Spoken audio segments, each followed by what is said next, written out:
ದತ್ತಾತ್ರೇಯ ಪೀಠನೇ ಬೇರೆ, ಬಾಬಾ ಬುಡನ್ ದರ್ಗಾನೇ ಬೇರೆ. ಇಲ್ಲಿ ಈ ಹಿಂದಿನ ಶಾಖಾದ್ರಿಗಳು ತುಂಬ ಆಸ್ತಿಯನ್ನು ಮಾರಿದ್ದಾರೆ. ನೋಡಿ, ಚಂದ್ರದ್ರೋಣ ಪರ್ವತದಲ್ಲಿರುವ ದತ್ತಾತ್ರೇಯ ಪೀಠದ ಬಗ್ಗೆ ಸಂಪೂರ್ಣ ಮಾಹಿತಿ ತಿಳಿದವರು ಎಸ್.ಎಂ. ಭಾಷಾ ಅವರು.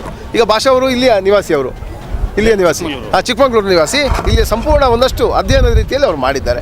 ಈಗ ಇಲ್ಲಿ ಸಂಪೂರ್ಣ ಚಿತ್ರಣಗಳ ಬಗ್ಗೆ ಅವರಲ್ಲಿ ಒಂದಷ್ಟು ಹೊತ್ತು ಮಾತಾಡ್ತೇವೆ. ನಮಸ್ಕಾರ ಭಾಷಾ ಅವರೇ. ಈಗ ತಾವು ಇದರ ಬಗ್ಗೆ ಬಹಳಷ್ಟು ಅರಿವಿವರು ಈ ಕ್ಷೇತ್ರದ ಬಗ್ಗೆ. ಈಗ ಇಲ್ಲಿಯ ವಿಚಾರಗಳ ಬಗ್ಗೆ ಒಂದು ಸ್ವಲ್ಪ ಮಾಹಿತಿ ಕೊಡಿ ನಮಗೆ. ಇದು ಶ್ರೀ ಗುರು ದತ್ತಾತ್ರೇಯ ಸ್ವಾಮಿ ಪೀಠ. ಇದಕ್ಕೆ ಚಂದ್ರದ್ರೋಣ ಪರ್ವತ ಜಲ್ಮೇಲಗಿರಿ ಅಂತ ಇದ್ರ ಹೆಸರು. ಈಗ ಅದಕ್ಕೆ ಶ್ರೀ ಗುರು ದತ್ತಾತ್ರೇಯ ಸ್ವಾಮಿ ಪೀಠ ಅಂತ ಹೇಳ್ತಾರೆ.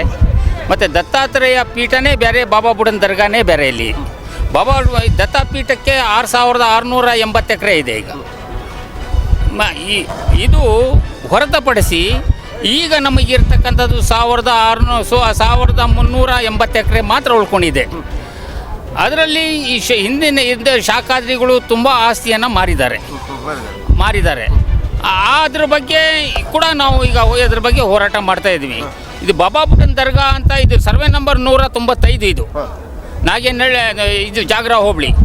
ಬಾಬಾ ಬುಡನ್ ದರ್ಗಾ ಇರ್ತಕ್ಕಂಥ ಸರ್ವೆ ನಂಬರ್ 57, ನಾಗೇನಹಳ್ಳಿ, ಜಾಗ್ರಾ ಹೋಬಳಿ. ಇಲ್ಲಿ ಬೇರೆ ಅದು. ಇದ್ರ ಎರಡೂ ಕೂಡ ಹೋರಾಟ ಸುಪ್ರೀಂ ಕೋರ್ಟ್ನಲ್ಲಿ ಈಗ ನಡೀತಾ ಇದೆ.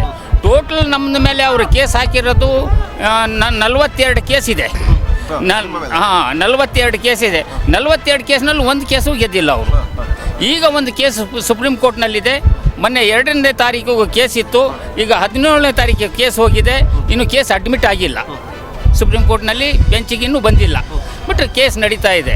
ಮತ್ತು ಇಲ್ಲಿ ಇರ್ತಕ್ಕಂಥದ್ದು ಶ್ರೀ ಗುರು ದತ್ತಾತ್ರೇಯ ಸ್ವಾಮಿ ಪೀಠದ ಹೋರಾಟ. ಇದು ಶಾಖಾದ್ರಿ ಒಬ್ಬರು ಮ್ಯಾನೇಜರ್ ಆಗಿ ಇಲ್ಲಿದ್ದರು. ಇರಬೇಕಾದ್ರೆ ಈ ವಕ್ಫ್ ಬೋರ್ಡ್ ಇದಕ್ಕೆ ಆಕ್ರಮ ಮಾಡ್ತು.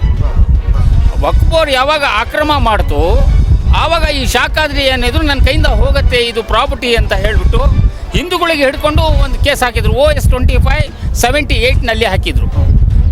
ಆ ಕೇಸನ್ನು ಮೊದಲನೇ ಕೇಸ್ ಅದು. ಆ ಕೇಸನ್ನು ಇನ್ನೂ ನಡೀತಾ ಇದೆ, ಇನ್ನೂ ಅದು ಮುಕ್ತಾಯ ಆಗಿದೆ.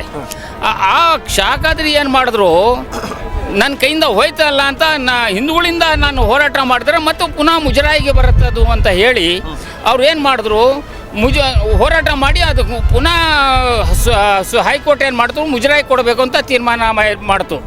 ಎಂದು ನೀವು ವಕ್ಫ್ ಬೋರ್ಡ್ ಬಂದಿರೋದು ತಪ್ಪು, ಇದು ವಕ್ಫ್ ಬೋರ್ಡ್ ಪ್ರಾಪರ್ಟಿ ಅಲ್ಲ, ಇದು ಪ್ಯೂರ್ಲಿ ಮುಜರಾಯಿ ಪ್ರಾಪರ್ಟಿ, ನೀವು ತಗೊಂಡಿದ್ದೇ ತಪ್ಪು ಅಂತ ಹೇಳಿಬಿಟ್ಟು ಅವರಿಗೆ ಫೈನ್ ಹಾಕ್ತು. ವಕ್ಫ್ ಬೋರ್ಡಿಗೆ ಪುನಃ ಮುಜರಾಯಿ ಡಿಪಾರ್ಟ್ಮೆಂಟಿಗೆ ಬಂತು.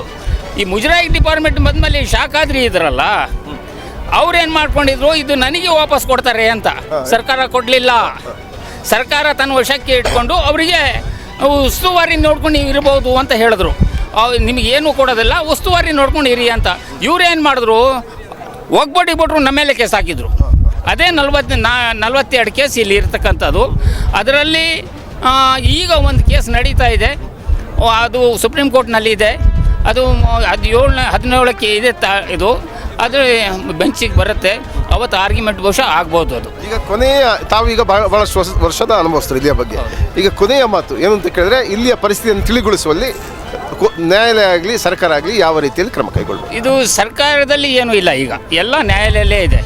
ಸರ್ಕಾರದಲ್ಲಿ ಒಂದು ಕಮಿಟಿ ಇದೆ, 5 ಜನ ಮಿನಿಸ್ಟರ್ ಆಗಿ ಒಂದು ಕಮಿಟಿ ಮಾಡಿದ್ದಾರೆ. ಅವ್ರದ್ದು ಒಂದು ಕಮಿಟಿ ಇದಕ್ಕೆ ಇದೆ. ಹಾಗಾಗಿ ಇದು ಪೂರ್ಣ ಇದು ಸುಪ್ರೀಂ ಕೋರ್ಟ್ನಲ್ಲಿದೆ. ಸುಪ್ರೀಂ ಕೋರ್ಟ್ ಏನು ತೀರ್ಮಾನ ಮಾಡುತ್ತೆ ಅದು ಎಲ್ಲರೂ ಒಪ್ಕೋಬೇಕು ಅದ್ರ ಬಗ್ಗೆ. ಧನ್ಯವಾದ.